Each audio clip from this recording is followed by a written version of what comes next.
ñu ànd ko ak maire département bi waaye maire arrondissement Thiénaba kon madame le ministre maire département bi kenn desul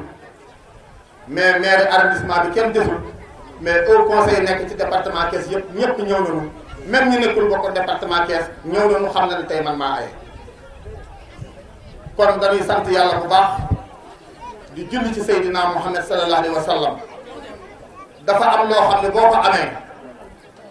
boo ko ëppalee mbaa nga xaabaabal day mel ni nekkatoo nit parce que wala fi dafa wax ni ku am dudd doo lakk mais ci kaw boo ko jëfandikoo kon man sama wax mënul bari tey damay sant yàlla bu baax ndax lii nga xam ne moom lañ def ci sunu ginnaaw xale yi tuuti war cee dugg war cee jàng ñu yaakaar ni ëllëg ministre yi mën na cee génn même président Macky Sall mi nga xam ne moo jiite réew mi ci lii la jaar kon tey su ngeen dikkee defal ma lii du ma mën lu dul sant leen gërëm leen ñi ngi sant directeur bi nga xam ne mooy Thérèse di sama natt ngo nekk maire Thérèse ñi ngi lay sant ñu ngi lay sant bu baax di la gërëm parce que nag nit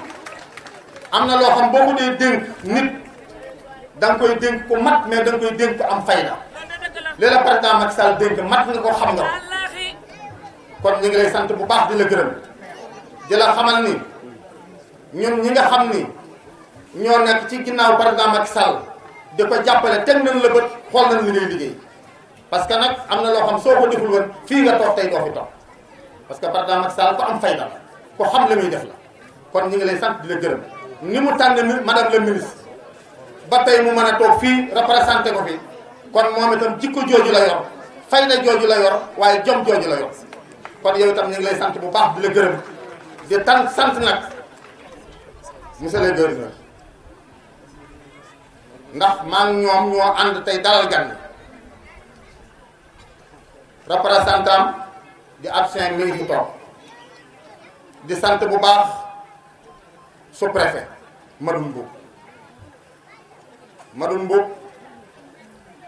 commune Thiénaba yëpp a ngi lay sant population nag Thiénaba yëpp a ngi lay sant waaye sëriñ si yëpp a ngi lay sant bi nga duggee Thiénaba ak tey at mu manqué la waaye mel na ni fukki at nga ànd ak ñun moo tax bari ki démb bi nu déggee décret bi génn ñu wax ni dañ laa affecté xel yëpp a lëndëm parce que nag sa fulla sa fayda sa jom mais ak sa bëgg lu baax wóor na ma ne tey bu fekkee ni man kàddu Serigne Thiénaba mooy tax doo dem parce que Serigne Thiénaba gërëm na la njabootam gërëm nañ la mbooleem maire yi nekk ci arrondissement Thiénaba ñëpp gërëm na la kon Madoune ñu ngi lay sant bu baax ñu ngi lay gërëm fépp foo jëm yal na la fa yàlla jiitu parce que fa nga jëm nag promotion la ci yow lu nekk dañ naa ko ci mais mënul sotti parce que nag ci la tànn ba yóbbu la fa moo ma gën a xam la xew kon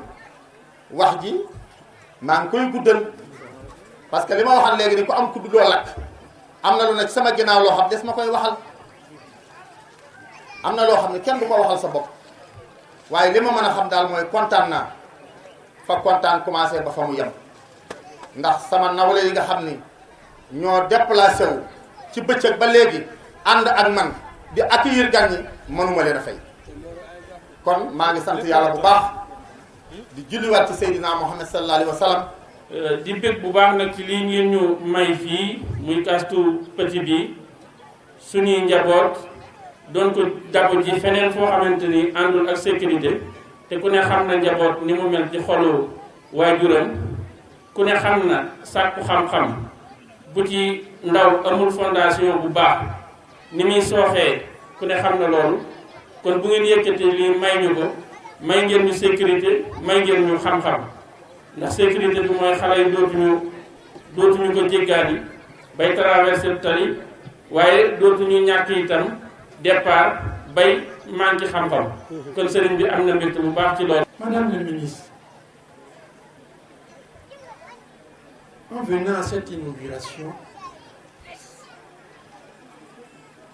pour donner un cachet national à une petite inauguration que nous avons voulu faire de cette case qui a été bâti pour permettre aux enfants des plus démunis d'avoir aussi une éducation. Parce que tout commence par l'éducation.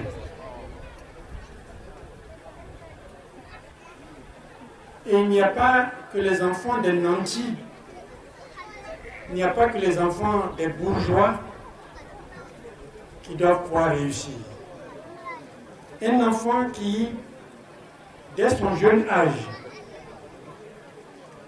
bénéficie d'une bonne éducation ne peut que réussir. Et c'est pour cela que souvent,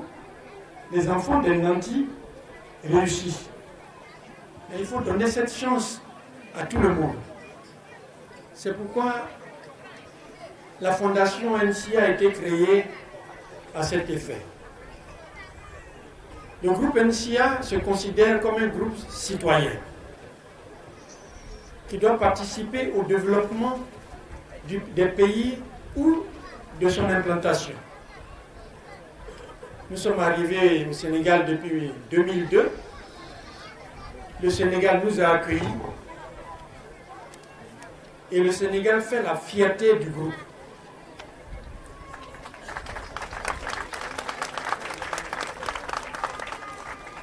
Nous avons commencé par l'assurance. Aujourd'hui, nous sommes aussi en banque. Et nous voulons aller le plus loin possible avec le Sénégal.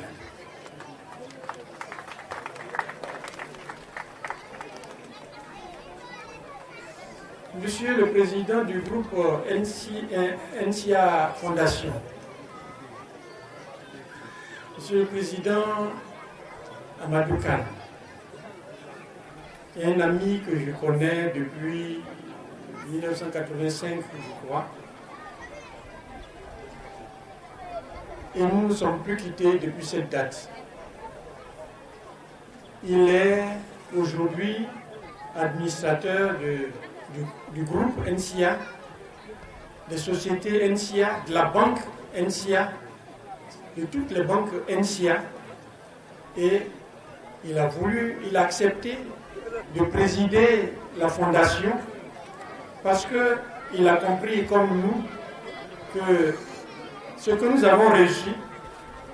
reçu, il faut le donner aussi aux autres. Et avec lui, nous avons déjà fait quelques œuvres au Congo, où nous avons réhabilité une école primaire. Nous avons réhabilité aussi une école primaire au Togo, il n'y a pas très longtemps. Nous avons créé ou bâti une bibliothèque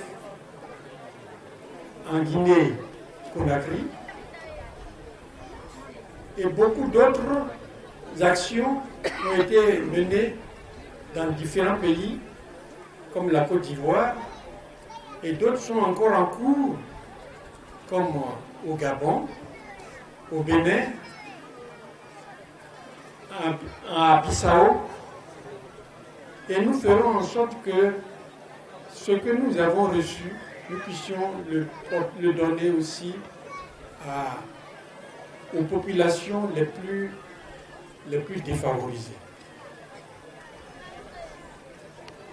Madame le ministre, comme j'ai dit tout à l'heure, en venant ici, à cette inauguration, c'est comme si le président Macky Sall était là. Dites-lui que le groupe NCA et son fondateur lui disent toute leur gratitude pour ce geste qui peut-être permettra à d'autres entreprises, à d'autres groupes d'aider l'éducation nationale, d'aider la case des tout petits, Madame la Directrice Générale, c'est ce que je souhaite vont peut-être suivre l'exemple du groupe NCA, parce que ce que la population nous donne, il faut que quelque part, même si c'est des gouttes, même si c'est des miettes, il faut qu'on les laisse tomber aussi. Monsieur le maire, je me tourne vers vous pour dire merci. Merci d'avoir facilité les démarches administratives, d'avoir donné le terrain gracieusement et de nous avoir accompagnés tout au long de la construction de cette case. Je remets cette case entre vos mains aussi, pour que l'entretien de cette case permette qu'elle dure et que le matériel qui est fourni permette aux enfants d'être formés, d'être éduqués et que demain on puisse sortir de ces jeunes des gens de valeur, comme mon ami Amadou Kane, qui a été élevé ici, qui a passé sa tendre enfance ici et qui aujourd'hui fait la fierté du Sénégal. Je ne voudrais pas oublier